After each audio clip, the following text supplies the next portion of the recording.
Vous recherchez une école de référence pour une double formation universitaire et professionnelle de qualité? Voici l'opportunité à ne pas rater. L'École supérieure d'administration, d'économie, de journalisme et des métiers de l'audiovisuel ESAE vous offre des programmes d'enseignement en licence et en master orientés vers l'emploi qui font d'elle une référence à travers les filières de l'administration générale et territoriale, l'administration du travail et de la sécurité sociale, droit, diplomatie et relations internationales, administration hospitalière, universitaire et intendance, journalisme et métiers de l'audiovisuel et toutes les filières des sciences de gestion. Une seule adresse, www.esae.bj.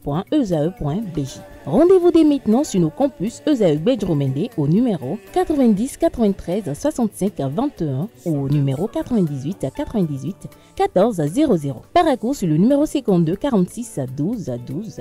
Aboumé-Calavi au numéro 52 88 44 44. Akpata au numéro 52 88 33 33. ESAE, l'excellence à un nom. Aneldo, bonjour à nouveau. À nouveau, bonjour à vous.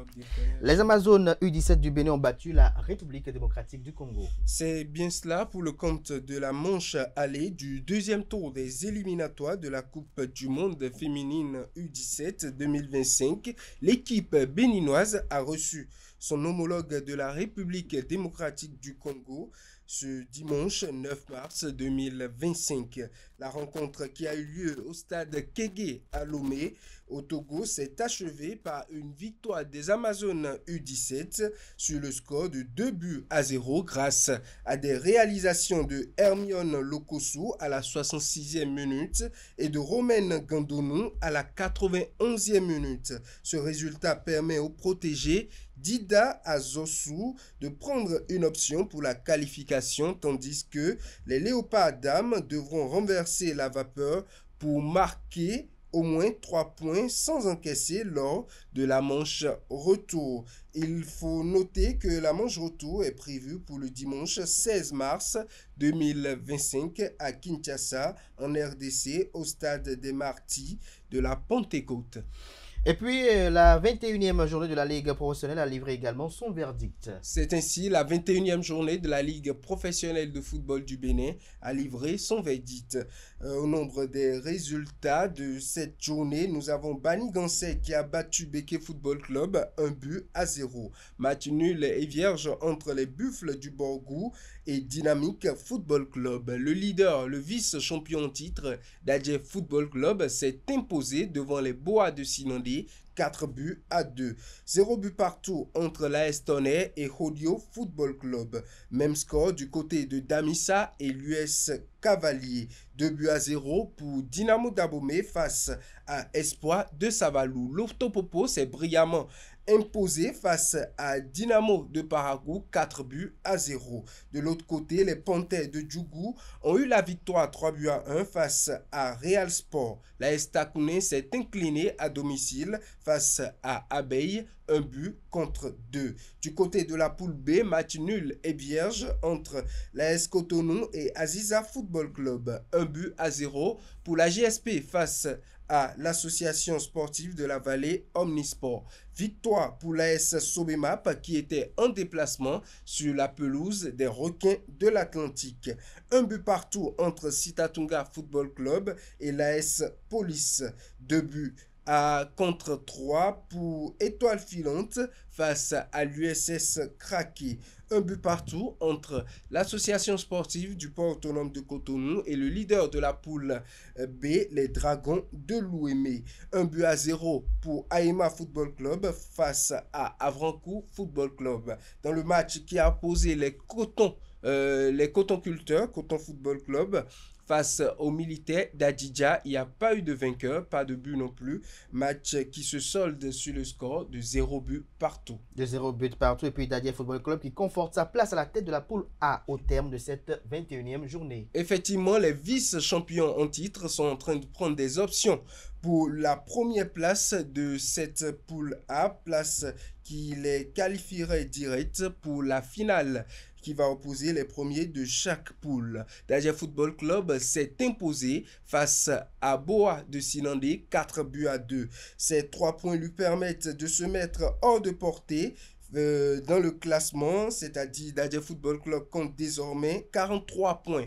Les points qui dépassent son rival du groupe, l'USS Kraké, qui se positionne à la deuxième place avec 38 points. Damissa est troisième avec 37 points. Dynamo d'Aboumé, 37 points également quatrième. On retrouve Panthère de Djougou, 36 points à la cinquième place. Rodio est sixième. Septième, Banigansé, Espoir de Savalou, huitième. Et Lotopopo, avec sa lâche victoire, revient dans le top 9 avec 30 points. La Estakoune est 10e, Beke 11e, Buffle 12e, Abeille 13e, Boa de Sinandi 14e, l'AS Tonnet 15e, Dynamique 16e, Real Sport 17e et Dynamo de Parakou 18e. Du côté de la poule B, les Dragons de l'Ouémé ne bougent plus mais conservent la première place avec 36 points. L'AS Sobemap avec 36 points est également en tête, mais à la deuxième place. Coton Football Club se donne une place de troisième avec 34 points. 33 points pour l'USS Kraké à la quatrième place. Cinquième, Aïma 32 points. La GSP 6e avec 29 points. Asvo 7e avec 27 points. L'AS Police avec 27 points est 9e, suivi des Militaires d'Adidja avec 27 points à la 10e place. L'AS Cotonou 11e, 12e Avrancourt Omnisport, Requin 13e, Sitatunga 14e, Aziza Football Club 15e, la Jacques 16e, Étoile Filante 17e. 17e, merci à vous Analdo pour cette belle présentation. On finit avec la Fédération béninoise de football qui honore un grand homme du football. Effectivement, la Fédération béninoise de football a rendu hommage à un grand homme du football à travers ses médias sociaux. Il s'agit bien sûr de l'entraîneur des Requins de l'Atlantique, Idrissou Moutari, décédé le mercredi 5 mars 2025. L'entraîneur des Requins de l'Atlantique, Idrissou Moutari, nous a quittés. Un grand homme du football qui a marqué plusieurs clubs de notre pays. Nos pensées vont vers sa famille et à toute la communauté du football, a signé, bien sûr, Mathurin de Chacus, président de la Fédération béninoise de football. Il faut rappeler que l'illustre disparu a entraîné des clubs comme l'ASPAC, les Requins de l'Atlantique où il était encore en poste. Il a occupé plusieurs postes de responsabilité dans le football béninois. Merci à vous, Aneldo, pour cette belle présentation de la page Sport. À présent, on va suivre Francis Fahami pour la définition du jour avec l'expression être le dindon de la farce.